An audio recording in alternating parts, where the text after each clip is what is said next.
Ito ang huling araw ko sa South Korea. Bukas pa uwi na ako. Medyo na-disappoint ako kasi hindi marami ang nakita kong cherry blossoms in Japan and in Korea.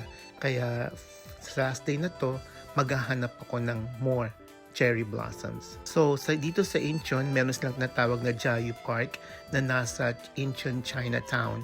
Kaya naririto ako ngayon sa Chinatown para puntahan yung Jayu Park. Ang hindi ko alam, pataas pala itong Chinatown. Kaya makikita ninyo yung taas ng aking aakyatin.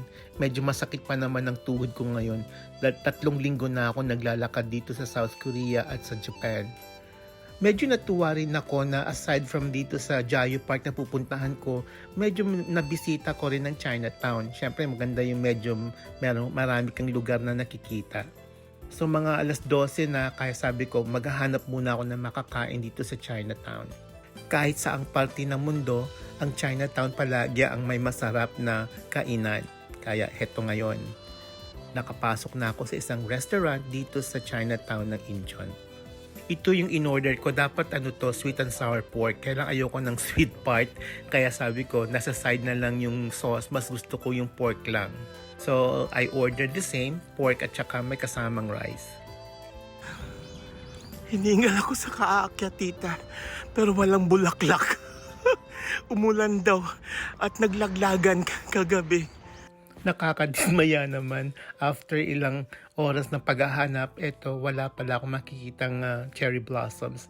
Kaya medyo nagpahinga na lang ako dito. Tapos nung pauwi na, pababa na naman. Pero still another experience. Maganda pa rin na medyo nakaikot ako dito sa Incheon. So maghahanap na lang ako ng way pabalik dun sa aking hotel at kinabukasan nga ang uwi ko sa Los Angeles. Konti lang ang taong nag-iikot ngayon kasi dahil siguro sa panahon, first week ng April, konti lang ang turista. Hindi kagaya dun sa Myeongdong, Seoul, kung saan talaga namang puno yung kalsada ng Myeongdong. Dito halos wala talaga. 2 lang yung nakita ko kanina na taga-Austria na kumukuha rin ng pictures. Anyways, maraming salamat. Hanggang sa susunod. Please like and subscribe.